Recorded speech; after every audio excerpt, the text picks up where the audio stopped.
মানে ভবনটি দেখলেই রোগাক্রান্ত মনে হয় সেই ভবনটিতেই কাজ চালানো হচ্ছে। মাননীয় স্পিকার, আমাদের ব্রাহ্মণবাড়িয়া জেলার সরাইল উপজেলার ৯টি ইউনিয়নে প্রায় ৩.৫ লক্ষ মানুষের জন্য একটি হাসপাতাল আছে যেটি মাত্র ৫০ শয্যা বিশিষ্ট, এবং সেই হাসপাতালটা নিজেই একটা রোগীর মতো, কারণ এখানে প্রয়োজনীয় সংখ্যক চিকিৎসক, কর্মচারী, চাহিদা মাফিক ওষুধ, অত্যাধুনিক যন্ত্রপাতি, এই সকল কিছুর সংকট বিদ্যমান।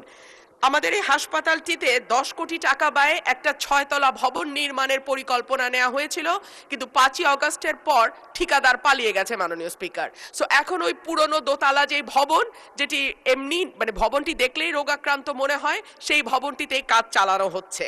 জানা গেছে এই হাসপাতালে কনসালটেন্ট সহ চিকিৎসকদের ৯টি, নার্সের ৬টি, মেডিকেল টেকনোলজিস্টের ২টি, ফিল্ড স্টাফের 15টি, স্বাস্থ্য সহকারী 8টি এবং আদার্স 19টি, প্রেষণে থাকা পদ সহ 64টি পদ শূন্য রয়েছে। সুতরাং মাননীয় স্পিকার, ধন্যবাদ মাননীয় সদস্য।